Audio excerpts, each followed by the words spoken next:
Muy buenas, ¿cómo están? Soy Emilio Perini, es para mí un gusto, un verdadero placer estar aquí nuevamente haciendo Tenemos Historia, el programa, el espacio de radio donde nos proponemos revisar, cotejar y conversar sobre distintos aspectos de nuestro pasado que de alguna u otra manera nos ayuden a comprender de dónde venimos, cómo llegamos a ser lo que hoy somos y tal vez, solo tal vez, vislumbrar algún futuro, pero nos da algunas herramientas intelectuales útiles para pensar. Desde hace ya muchísimos años, ni sé cuántos, ya he perdido la cuenta. Mejor no hacerla. Claro, hacemos este programa junto a Omar López Mato. ¿Cómo estás, Omar? ¿Qué tal, Emilio? ¿Qué decís? ¿Bien? Bien, antes de seguir con lo parroquial, hoy vamos a explicar de entrada que vamos a estar solos conversando sobre un tema del cual se ha escrito y se ha hablado mucho. Yo creo que hay muchísimo de mito, mitos intencionadamente generados, algunos generados por una mala interpretación de los hechos, pero son los 50 años del Mayo francés y resolvimos... Inevitablemente es un episodio político y cada cual va a tener su perspectiva del tema. Pues sabés que yo más que político creo que es un tema sociológico. Bueno, sí, bueno, que lo veo por ese lado. La palabra de nuestra querida Malú Kikuchi, viste que no es política. Claro, ¿no? Bueno, claro, por eso. Todo va a tener algún tipo de connotación.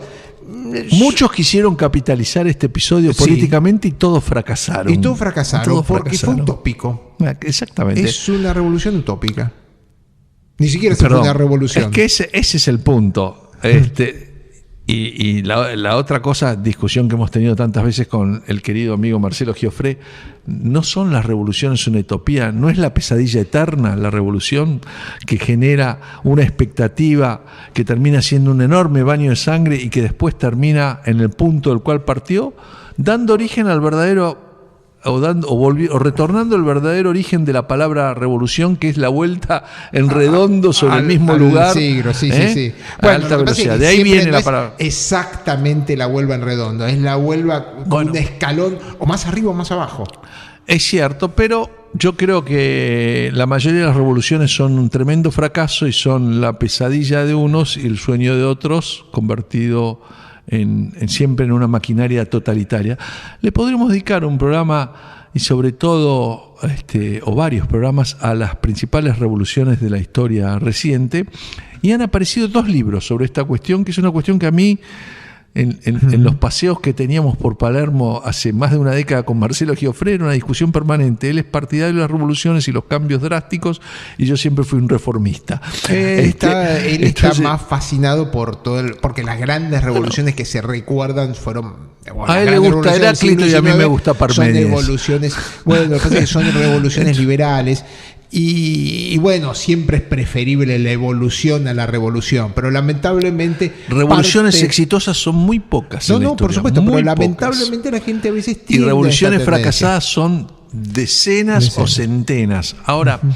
pero siempre son más líricas. Sí, claro, por supuesto, ¿no? Son más románticas. Se levanta muchos más minas siendo revolucionario, eso no tengo la menor duda. A mí me ha dado mucho trabajo sostener esta posición y conseguir que alguna señorita me diera alguna atención o bolilla. Los 2 libros son uno de Eric Hoffman, que demuestra además, y yo ahí lo cuestiono porque es un historiador muy venerado en la Argentina, sobre todo en la Universidad de Buenos Aires, y demuestra cómo su pensamiento marxista tenía muchas de sus opiniones y muchas de sus cuestiones. El libro se llama algo así... ahora se me fue. Cuando habla de las revoluciones del año 1838 en Francia... No, es un libro reciente. Es un libro pero sobre la revolución se llama. Empieza a tomar el tema desde las revoluciones, no la revolución de 1798, sino la revolución de 1830 y 1838, la revolución de la época industrial en Francia. El libro trata sobre las revoluciones. No, perdóname, no es ese libro. No, este es reciente y es sobre la revolución en Latinoamérica. Todo el libro está dedicado a la visión de Hoffman en Latinoamérica, y uno se da cuenta hay cuántos equívocos sobre la revolución cubana, sobre los idealismos. La revolución del Mayo francés, yo siempre digo, es el hijo, la revolución latinoamericana son los hijos bobos del Mayo francés. Pues sabes que la mayoría son anteriores. Yo la única que es anterior es la de Cuba. Las posteriores son la que vive la Argentina, sobre todo, del 70 y pico en adelante. Bueno, pero la Argentina son las hijas bobas de la Revolución eso sí, la Argentina, del Mayo francés. Sí, pero ojo. Antes del Mayo francés habías tenido Berkeley en Estados Unidos 1965 y toda una serie de revueltas. Mayo no es la primera revuelta estudiantil. Por eso fue la única. Fue la única. Todo el mundo hubo revoluciones, desde Japón, Brasil, etcétera. Revoluciones estudiantiles. ¿Qué pasó? La matanza en la plaza de Tlatelolco en México. En México. Por el entonces ministro de Interior Echeverría, que después iba a ser presidente. Sí, con una magnífica casa sobre el Pacífico. Sí, la conozco. O sea que hay una cantidad de revueltas. Hay revueltas del otro lado de la cortina de hierro. Acalladas. La Praga del 68. Praga del 68 es anterior. Hungría, Praga, en Checoslovaquia, si no me equivoco, en Polonia también hay revueltas estudiantiles en todo el mundo. Y yo digo que eso tiene más que ver con una revolución sexual y generacional. El otro libro que toca este tema, aparte del de reciente aparición, que es de crítica de Hoffman, es un libro de Thomas Abraham, donde él analiza por qué los intelectuales se enamoran de la revolución. Y la verdad que el tema para mí es fascinante y requeriría varios programas. Inclusive, antes de que aparecieran estos dos libros, yo me había planteado hacer un estudio sobre 6 revoluciones. A ver qué pasaba. La francesa, la mexicana. La francesa del 78. 1789. La mexicana, la de Mao, la norteamericana, que a mi juicio es la única exitosa. Es exitosa la inglesa, pero tiene mucho más derramamiento de sangre, si se quiere. ¿Cuál inglesa? Y la cubana. La de Cromwell. La de Cromwell, claro. La de Cromwell. Bueno, nos hemos ido al tacho con los tiempos y Daniel Villarroel, que está grabando este programa que ustedes van a poder ver en internet, nos mira con cara de enojo. Así que me faltó todo lo parroquial. Recordarles que este programa va a estar en YouTube y en las redes sociales a disposición de ustedes en las próximas semanas para que lo puedan ver y escuchar. Que estamos a mí me pueden encontrar en Twitter, @EmilioPerina, y que nos pueden escribir a programa Tenemos Historia, todo seguido, programa Tenemos Historia, @gmail.com, y hacernos sugerencias. Pero a mí me gustaría, por ahí hagamos un programa sobre estas 6 revoluciones y la revolución como la pesadilla eterna, parafraseando un título de Andrés Rivera, que creía que era un sueño eterno, porque bueno, él venía de la vertiente comunista, marxista y demás, que bastante daño ha hecho la idea de ese sueño y demás en la humanidad. Presentamos los auspicios del programa y estamos conversando con Omar López Mato, que estuvo escribiendo mucho sobre el Mayo francés en la prensa hace pocas semanas atrás y en distintos portales.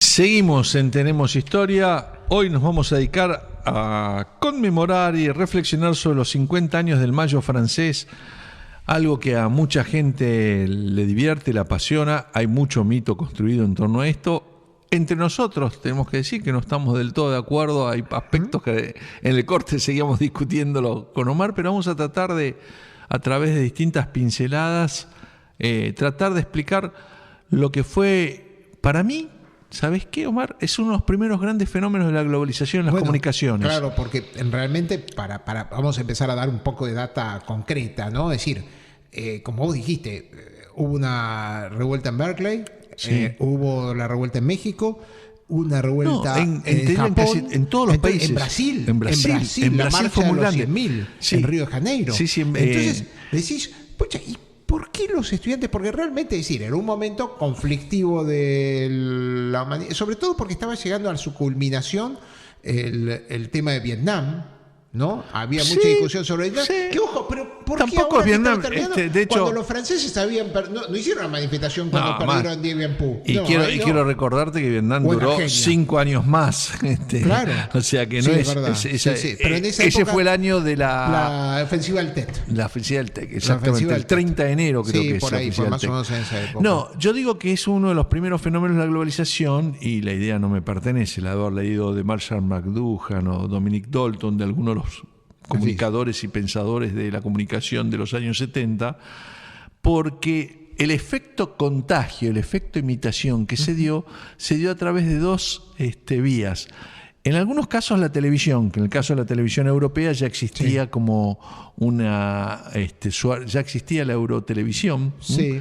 Sí, pero en realidad el medio de transmisión, el medio más los noticieros cinematográficos era fueron. lo de RTF, claro. Eso fueron. Noticieros cinematográficos en todo el mundo iban mostrando a los jóvenes cómo la revuelta de los jóvenes, fundamentalmente una revuelta vinculada sí a la revolución sexual, sí a los baby boomers contra sus padres. Claro, esa es una gran brecha generacional. Es la lo que pasa es el primer enfrentamiento generacional en la historia, porque hasta ese entonces los padres era como que tenían el know-how y los hijos, seguían lo que decía el padre. Aquí hay un momento que dicen, no, pará, nosotros tenemos nuestras ideas, tenemos nuestros conceptos y tenemos nuestras variaciones ideológicas. Una de las cosas, como bien dijiste, es la revolución sexual, siguiendo las teorías un poco esotéricas, a mi gusto, de Wilhelm Reich. Así que es. terminó preso en Estados Unidos por querer, por varios de sus libros, ¿no? Terminó muriendo en la cárcel. Por ese afán y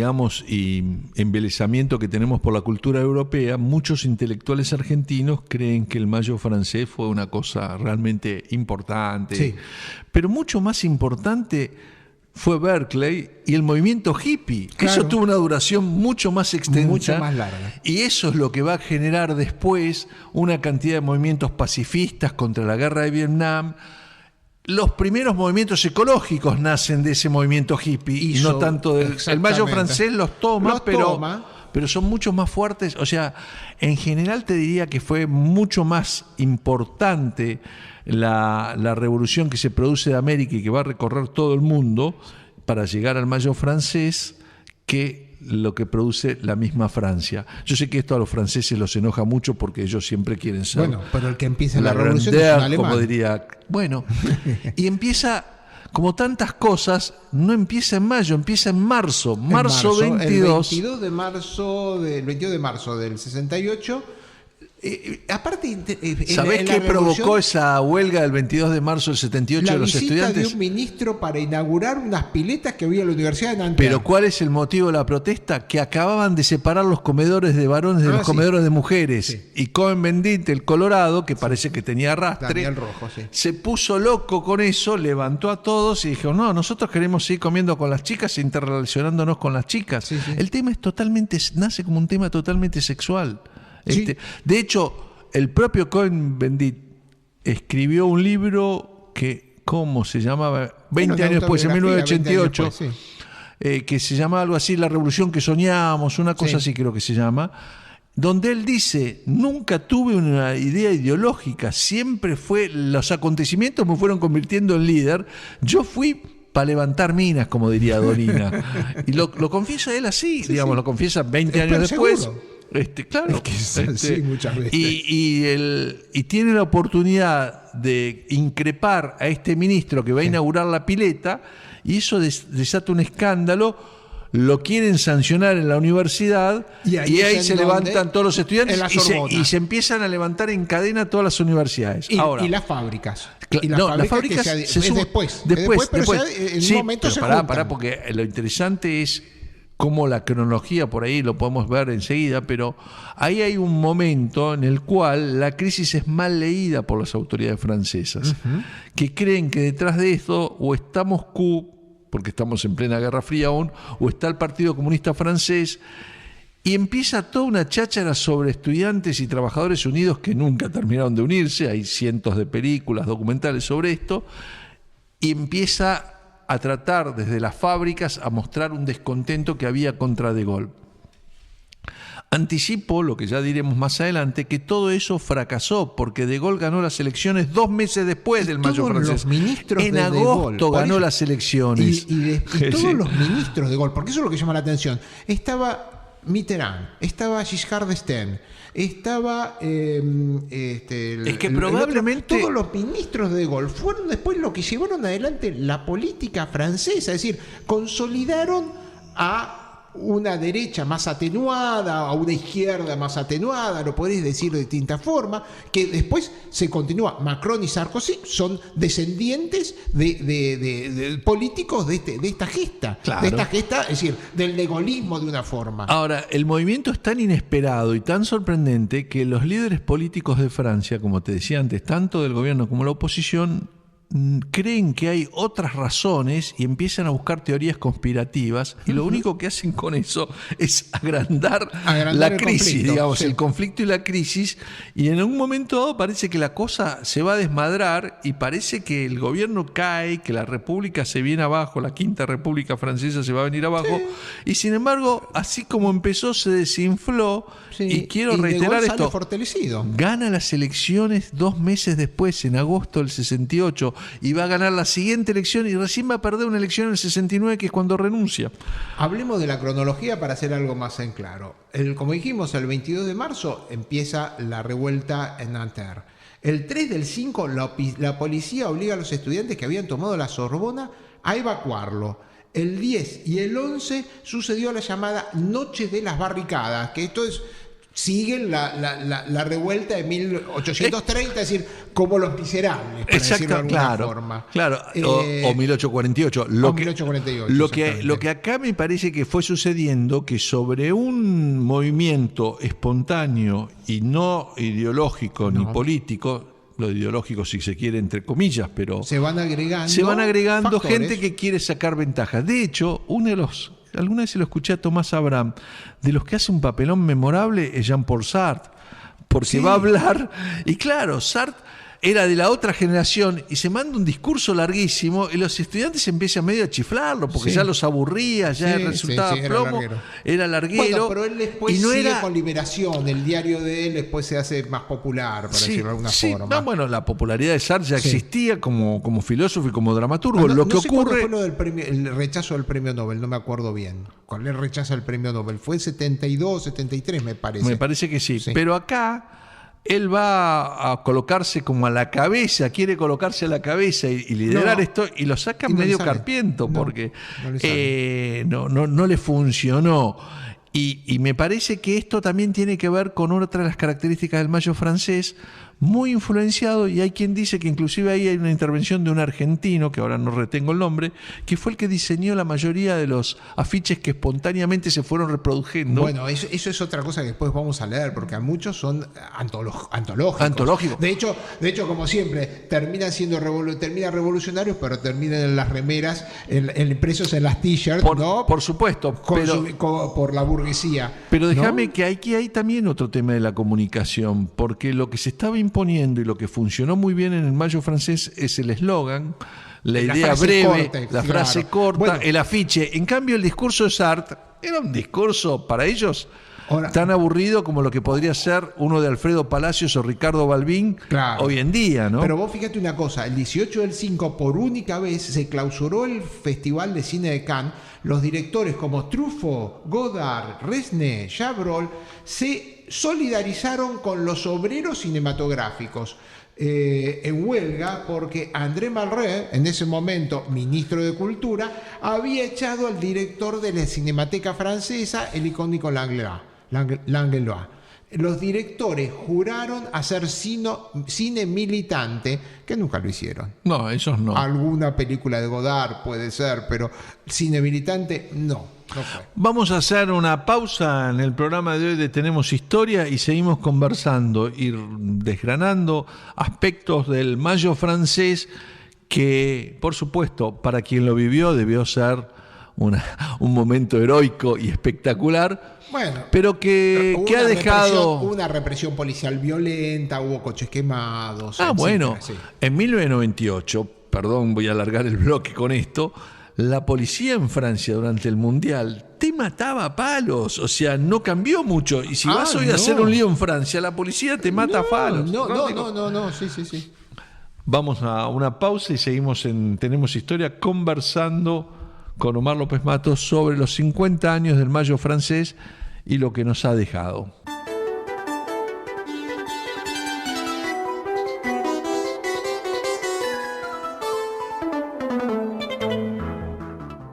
Soy Emilio Perina, seguimos en Tenemos Historia, estamos hoy con Omar López Mato recordando los 50 años del Mayo francés, pero antes de continuar y vamos a ver algunas de las frases y los eslogans que se usaron y que se pusieron tan de moda, inclusive hay libros que se han editado con las pintadas, algunas muy graciosas, algunas se repitieron a lo largo del tiempo en estos 50 años o se adaptaron a distintas realidades.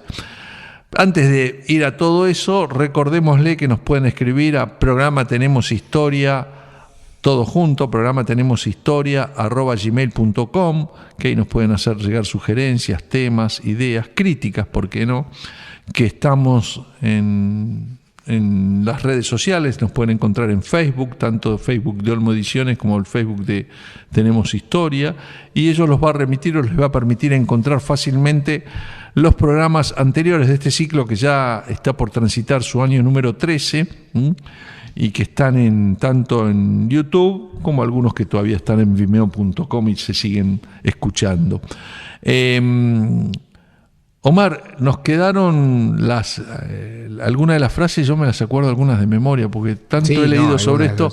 La imaginación al poder es tal vez la que más se ha distribuido, uno no sabe bien qué significa eso, aunque ha descubierto a lo largo de los años, a medida que me fui poniendo adulto, que el poder está lleno de imaginación y genera unas ficciones extraordinarias, como se vio en la Argentina en los últimos años. Claro, ¿no? bueno, entonces, y también, ya te digo, parte de nuestra amante de hacer lío, esa historia de hagan lío, viene de acá, ¿no? Por ejemplo, la pasión de la destrucción es una alegría creadora. Claro. Las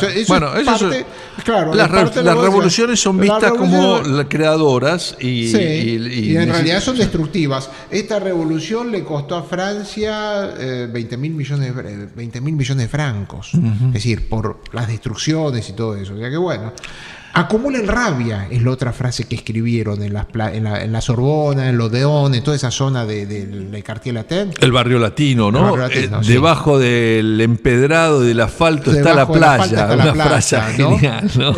Tirate a tomar sol ahí. Bueno, abajo el socialismo, el realismo socialista. Sí, digamos, la crítica era hacia...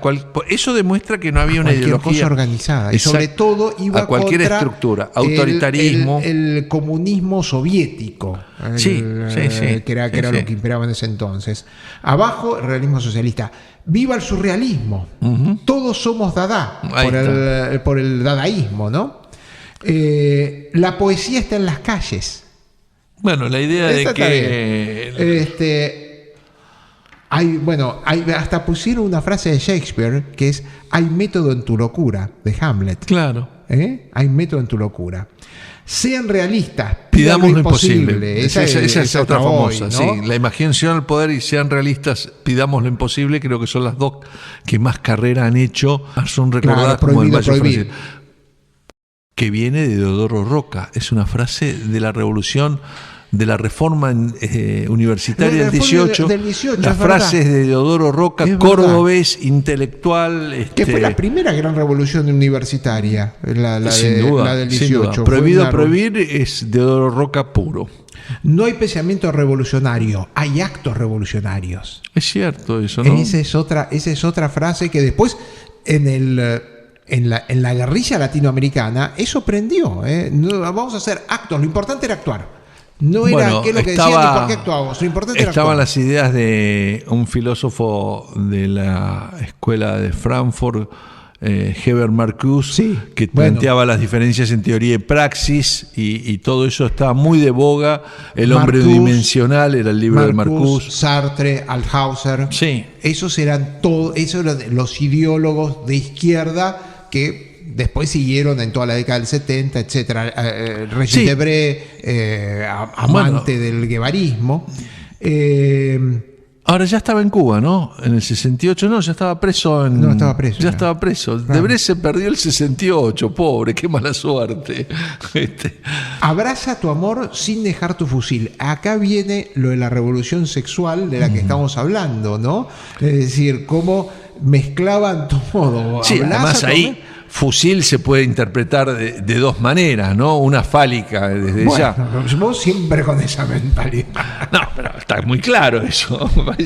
Es de casi una obviedad. Y después decía, había un póster que salió que decía: Bourgeois, vous n'avez pas rien compris. Burgueses, ustedes no han comprendido nada. Claro. Que es otra frase que es generacional esto. Es el choque generacional llegado a su máxima expresión. Así es, así es. Entonces, esa es una de las consignas. Pero después están las canciones. Están las canciones y está el cine, porque me estaba acordando, yo que estoy haciendo tantas referencias al componente erótico y a la revolución sexual que hubo en torno de todo esto, y a estos jóvenes que rompían, en algunos casos prejuicios y en otros casos tradiciones. Hay una famosa película de Buñuel de pocos años después, no muchos años después, te diría que son 10 años después más o menos, sí, alrededor, que es ese oscuro objeto del deseo, que empieza y termina con franceses fusilando y reprimiendo. Sí. La primera parte es los fusilamientos de 2 y 3 de mayo en Madrid, 1808. Sí. Y toma el cuadro de Goya, para eso los cuadros de Goya. Sí. Y el final es la represión en el mayo francés en las calles a los estudiantes. Y trata de establecer. Ahora, toda la película habla de ese oscuro objeto del deseo, que no está claro si es el poder toda la película. O la posición. Yo cuando la vi te confieso que era muy jovencito y me costó entenderla. Y a mí lo que me interesó era el título y la chica que me acompañaba, nada más. Bueno, y después, las canciones. Las canciones es otra parte, porque aparte se cantaba canciones en las barricadas, se cantaba, es la época de Bob Dylan, que ahora, es premio Nobel de literatura, pero Bob Dylan es cuando Blowing in the Wind, tú puedes matar, tienes derecho a matar, pero no a votar. You have the right to kill, but not for voting. Claro, pero fíjate qué interesante, porque Bob Dylan es muy anterior a esto. Sí, 63, 64. 63, 64, con John Baez. Con Joe Baez. Sí. Enorme cantante, porque tiene una voz espléndida. Y los dos hacen una pareja creativa enorme, porque, sí, ya esa época me parece. Qué curioso, separados, ¿no? Ahí tenés el Daniel el Rojo con Bendit, alemán y judío. Claro. Sí. Que ¿sabes que lo van a deportar? En medio de los incidentes lo terminan arrestando en un momento y lo mandan a Alemania. Sí. Él después va a volver, después Sí. Después, no sé si hoy sigue siendo, pero él fue diputado del Partido Verde. Sí, fue creador del Partido Verde. Bueno, él dice ahora que parte del ecologismo se debe a estos movimientos, y en parte algo hay, pero yo digo que había ecologismo en los hippies, que son anteriores, y que había ecologismo en Bob Dylan y Joan Baez y toda la canción de protesta de los Estados Unidos y la lucha por los derechos civiles de los negros, y todo eso forma parte del mismo ambiente. Es el año que lo mata a Martin Luther King. Es el año que lo mataron. Y a Robert Kennedy primero. No, perdón, Martin Luther King en abril y Robert Kennedy en junio. Está bien. Mira vos. Bueno, y ahí tuvo una serie. Fíjate vos, eso es una. Por eso del año 68 ya te tiro una, le vamos a dedicar un programa a Bobby. A Bob Kennedy. Sí, se van a cumplir 50 años de su muerte ahora. Bueno, para muchos,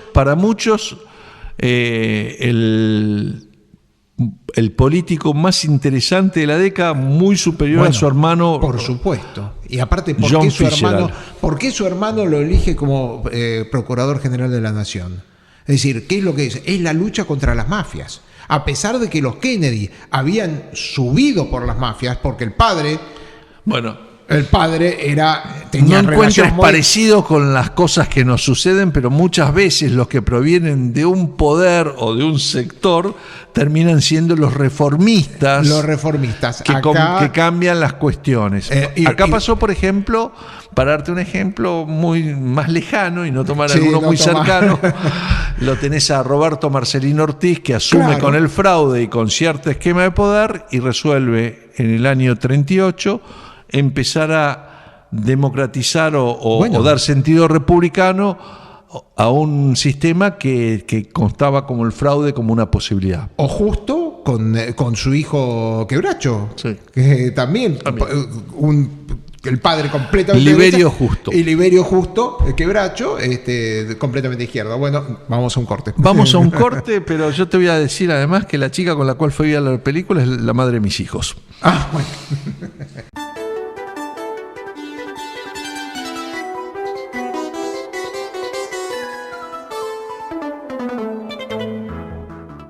Bueno, seguimos en Tenemos Historia. Me distraje, estaba leyendo un artículo de Malú Kikuchi, Una revolución más fracasada, mayo del 68. Bueno, ese se lo pedí yo. Sí, la verdad que muy interesante algunas de las cosas que pone acá Malú, que dice: Francia adora las revoluciones.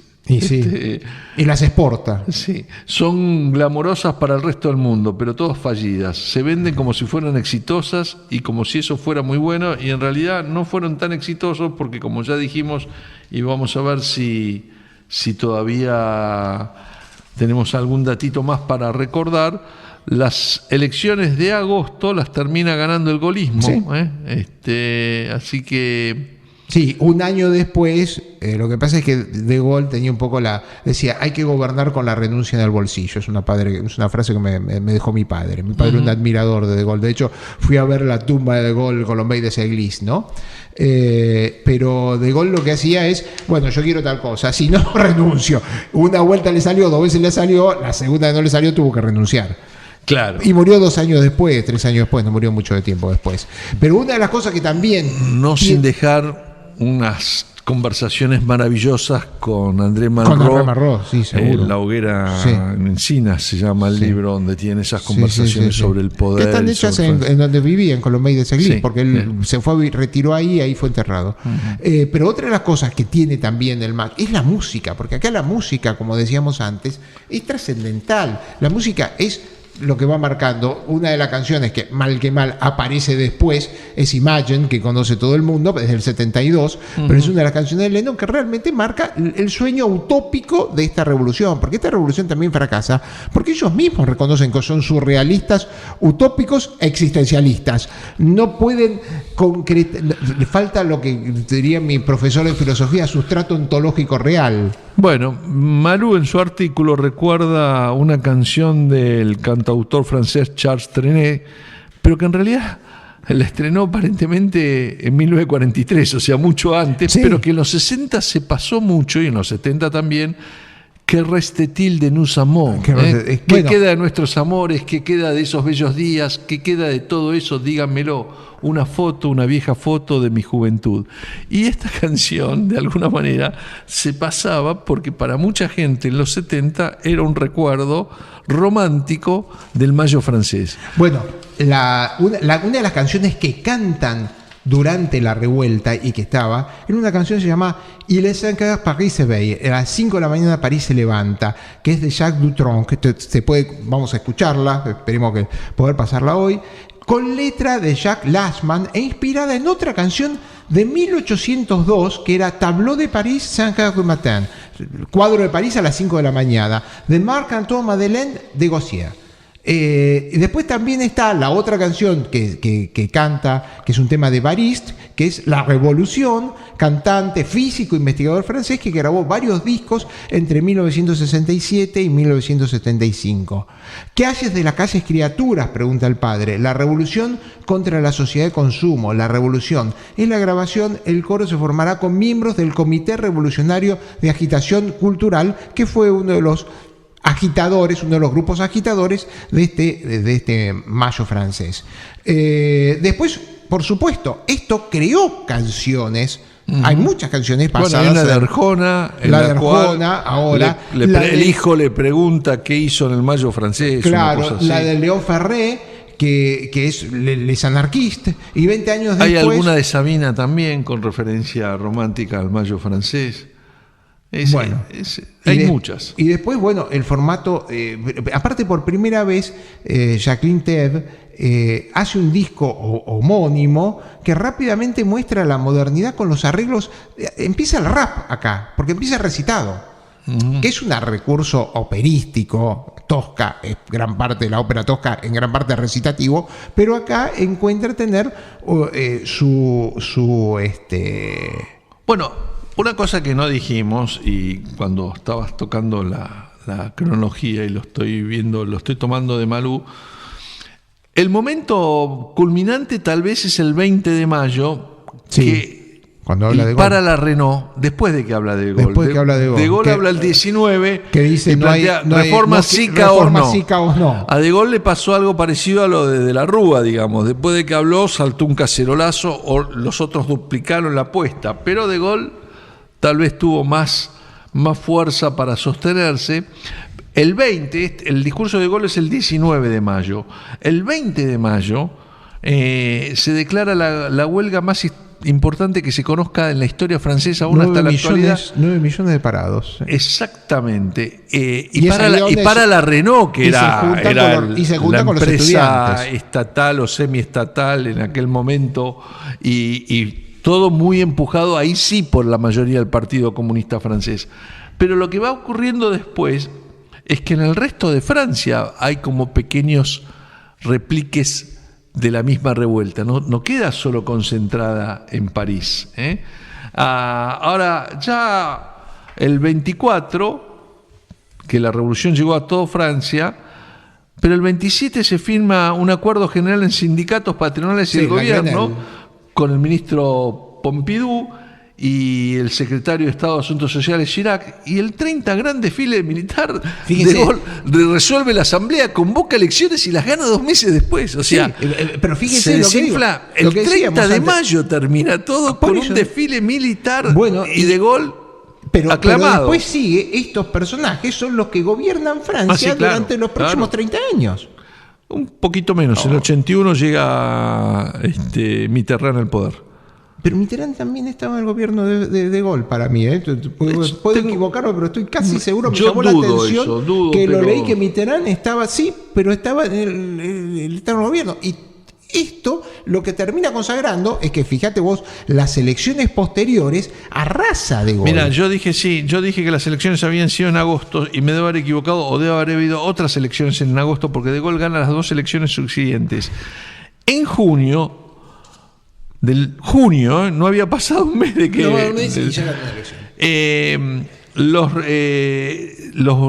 los grafitis desaparecen de las paredes y todo vuelve como a la normalidad. Y De Gaulle se atreve a llamar elecciones legislativas, porque disuelve la Asamblea Nacional, para el 23. Recordemos que el sistema es parlamentario, ¿no? Era la Quinta República. Hacía 10 años que estaba De Gaulle ya en el poder. Legislativas del 23 del 6 al 30 del 6. La derrota de la izquierda es aplastante. Sí. El general de derecha arrasó, y sobre 556 escaños, De Gaulle consiguió 327.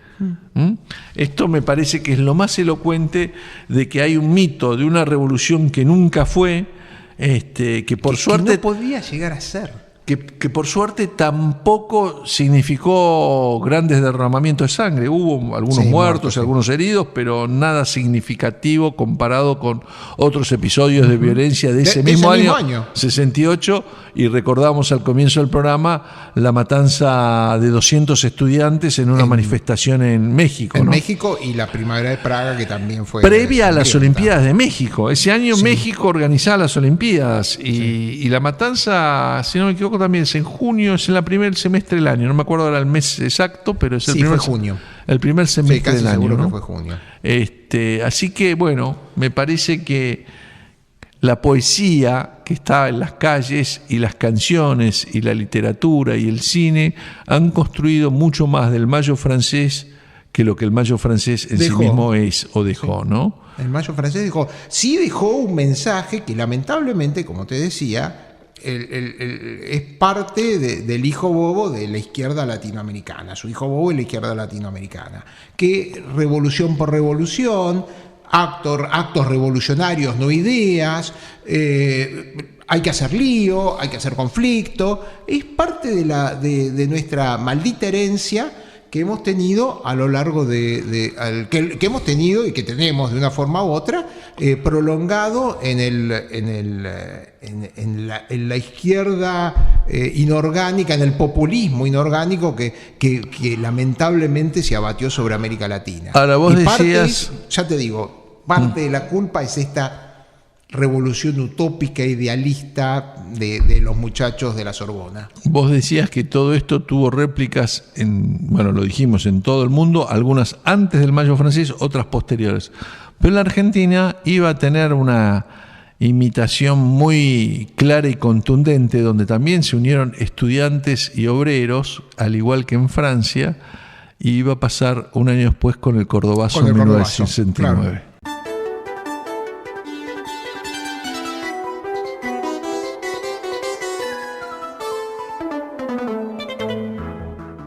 Último bloque del programa de hoy de Tenemos Historia. Recuerden, este programa está cumpliendo 13 años, lo hacemos desde hace por lo menos una década con Omar López Mato, y muchos de estos 13 años los van a poder encontrar en las redes sociales, tanto en vimeo.com como ahora en YouTube, y nos pueden buscar a través de Facebook. Yo estoy en Twitter, @Emilio Perina. Y el Mayo francés, y nuestra recordación al Mayo francés, y a ese año tan recordado y lleno de acontecimientos políticos. De hecho, hablando de libros, Gustavo Noriega sacó un libro sobre el 68 recientemente, libro muy interesante y que también me permito recomendar, y al cual podríamos invitar al programa, porque en The Economist sacaron un artículo bastante largo sobre el Mayo francés. Estábamos dudando ahora si la primavera ingleses. No, la primavera de Praga tiene que haber sido... No, es antes de mayo. Sí, casi seguro.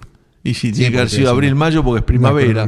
Si no, no sería primavera, claro, sería el otoño de Praga. Otoño. Que en realidad fue un otoño, porque entraron los tanques soviéticos reprimiendo a sangre y fuego un movimiento realmente muy interesante, claro, como era el de Duchet. De esta revolución hay varias, es decir, tiene varios hijos. Uno de los problemas es el debilitamiento en Europa del marxismo estalinista o del marxismo más ortodoxo. Es cierto, porque lo vimos en esa consigna que decía abajo el realismo socialista, y aparecen dos partidos comunistas que se van a despegar fuertemente. El italiano con Enrico Berlinguer, que pasa a ser el partido comunista creo que más grande del mundo, si no me equivoco, en un momento dado, enorme. Y que además es un partido comunista que se acerca a los socialistas y al reformismo, y el francés, que ahora no me acuerdo quién era el líder del Partido Comunista francés, se me escapó de la cabeza, pero de aquellos años. Ahora, de vuelta, yo quiero destacar que claramente en el Cordobazo hay mucha imitación del Mayo francés, porque la tradición que recupera el Cordobazo es la de la revolución, la reforma universitaria, que también había nacido en Córdoba, del año 18, y la cual en ese momento se cumplían 50 años, más los movimientos obreros, CETRAC y, ¿cómo se llamaba la otra? Por ahí vos te acordás, estos sindicatos de fábricas que se habían creado y que estaban bastante... tomados por dirigentes de izquierda. Sí, yo era igualmente joven también. CETRAC y CETRIM, algo así. Sí, algo así. Tenían los famosos de Triqui-Trac. Sí, de regímenes obreros en Córdoba. También siempre quedó la sospecha de si el Cordobazo no había, porque el Cordobazo tampoco va a traer la revolución de izquierda, sino va a traer la caída de Juan Carlos Onganía y su reemplazo por Livingston primero y por Lanusse después. Y siempre estuvo la sospecha de si la decisión fue dejarlo caer Onganía y se dejó correr el Cordobazo. Hay algunos libros muy interesantes. Que Onganía había subido casi con el apoyo de Bandor, es decir, tenía una base sindical importante. Claro, Bandor le había hecho la vida bastante imposible. Pero los sindicatos que hacen el Cordobazo son de otro sector. Claro, lo que pasa es que Bandor en esa época se había desprestigiado completamente, mismo Perón lo había defenestrado. Del catolicismo de izquierda y del protomontonerismo, ¿no? Sí. Muchos libros se han escrito sobre el Cordobazo. Yo recuerdo uno de mi gran amigo Francisco Delich.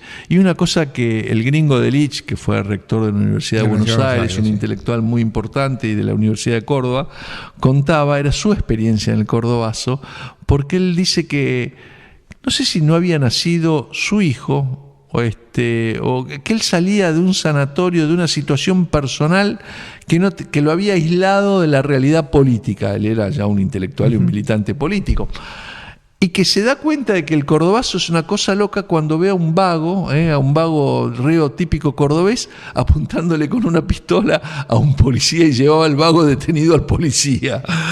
Dice, acá algo pasó.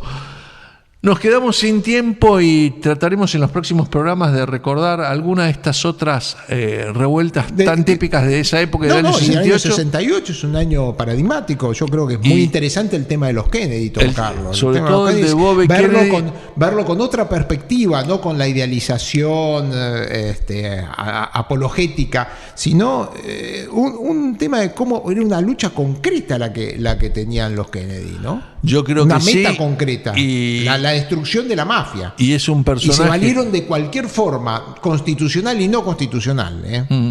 Y es un personaje más que interesante porque con una prédica en la no violencia y con una adhesión, es el que adhiere y lo lleva John Fitzgerald Kennedy a adherir a la bandera de los derechos civiles de los negros y a la relación con Martin Luther King, que como recordamos había sido asesinado el 4 de abril de 1968. En Memphis, Tennessee. Y una de las mejores piezas políticas, ese discurso que pronuncia Robert Kennedy, interrumpe la campaña presidencial para dedicarle unas palabras a cuando se entera de la muerte de, eso te lo voy a traer porque lo tengo de grabado de algún lado, de la muerte de Luther King. Lo que no se imaginaba es que 2 meses después lo iban a asesinar a él también. Años de violencia, año de revolución, el 68, también queda pendiente la idea de traerlo a Gustavo Noriega, que ha hecho un gran libro sobre esta temática. Hasta acá llegamos hoy con Tenemos Historia. Nos reencontramos con todos ustedes la semana próxima. Pasen una buena semana.